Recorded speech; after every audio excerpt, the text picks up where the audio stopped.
Si vous êtes curieux d'en apprendre davantage sur l'islam, de découvrir les bienfaits de cette magnifique religion ou d'explorer des discussions interreligieuses enrichissantes, vous êtes au bon endroit. Abonnez-vous à la chaîne pour ne manquer aucune de nos vidéos inspirantes et éducatives. Il sera la dernière question de Marwa Kabal, une jeune femme venant d'Afghanistan, qui se demande « Comment puis-je arrêter d'écouter de la musique alors que j'en suis accro ?» La musique est souvent perçue comme une forme d'évasion, un moyen de se détendre ou d'exprimer des émotions. Cependant, dans le cadre d'une vie islamique dévouée, il est essentiel de réfléchir aux choix que nous faisons concernant nos divertissements, notamment la musique. Pour répondre à cette question, je pense que la meilleure approche serait de découvrir la beauté et la tranquillité que nous offre le Coran, au lieu de céder à l'attrait éphémère de la musique. Pourquoi ne pas se tourner vers la récitation du Coran ? Lorsque vous entendez le kéra de nos récitateurs renommés, comme Cheikh So Al-Shurim, Cheikh Abdul Rahman Sudais ou Cheikh Mahmoud Al-Afazi, vous expérimentez une paix intérieure inégalée. La sakina, ou tranquillité d'esprit, que l'on ressent en écoutant les versets coraniques est bien plus restitutive et apaisante que n'importe quel morceau de musique, qu'il s'agisse de rock, de pop ou d'autres genres. Les voix de ces récitateurs sont si évocatrices qu'elles peuvent vous mettre les larmes aux yeux. Surtout si vous prenez le temps de réfléchir à la signification de ce que vous écoutez.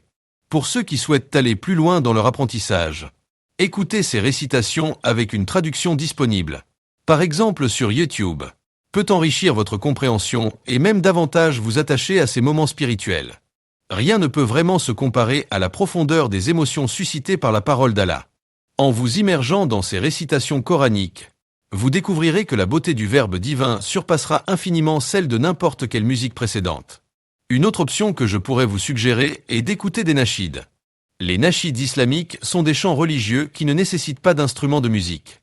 Parmi les artisans de cette forme musicale exaltante, nous trouvons des artistes comme Ahmed Buaté ou Zen. Leurs chants, qui célèbrent la foi, vous rapprochent d'Allah et nourrissent votre âme. Ces pièces vous inspirent et vous encouragent à réfléchir aux valeurs et aux enseignements islamiques, plutôt que de vous éloigner d'eux. L'écoute de nashids fournit une alternative saine à la musique conventionnelle, permettant ainsi d'assouvir votre désir musical sans compromettre vos convictions. Il est essentiel d'être conscient de l'impact que la musique peut avoir sur notre vie spirituelle. Selon la majorité des savants islamiques, il est dit que l'écoute des instruments de musique est discutable, et que beaucoup considèrent cela comme une pratique éloignée des enseignements islamiques. À mesure que l'on s'approche de la fin des temps, des hadiths mentionnent que les gens diront que l'alcool, les jeux d'argent et la musique sont haram. Dès lors, il serait judicieux d'envisager sérieusement d'arrêter autant que possible d'écouter de la musique. Pour vous aider dans ce cheminement, il serait bénéfique de définir un plan d'action personnel. Cela peut impliquer de limiter progressivement votre consommation de musique. Par exemple, établissez un horaire durant lequel vous renoncez à la musique, tout en le remplaçant par du temps consacré aux récitations du Coran ou aux nashids. Vous pouvez également identifier les occasions où vous avez tendance à écouter de la musique, et chercher des voies alternatives pour apaiser votre esprit dans ces moments, comme la prière ou la méditation. Également, viser à renforcer votre foi et votre connexion avec Allah peut vous aider à réduire votre dépendance à la musique. Consacrez du temps à la prière, salat, et à la lecture du Coran. Plus vous vous rapprochez de votre Créateur, moins la musique traditionnelle aura d'emprise sur vous.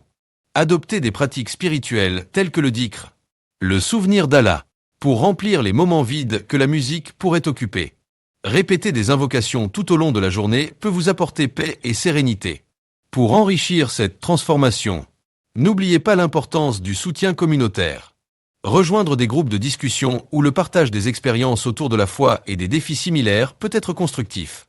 En vous entourant de personnes qui partagent des préoccupations semblables, vous trouverez la motivation et l'encouragement nécessaires pour continuer sur ce chemin.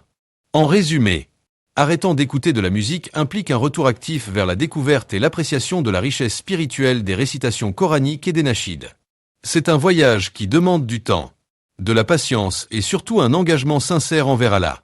En choisissant de substituer la musique par des sons qui nourrissent votre âme, vous terminerez par réaliser que vous pouvez vraiment vous épanouir dans une vie enrichie de sens, où chaque moment est un pas de plus vers votre Créateur.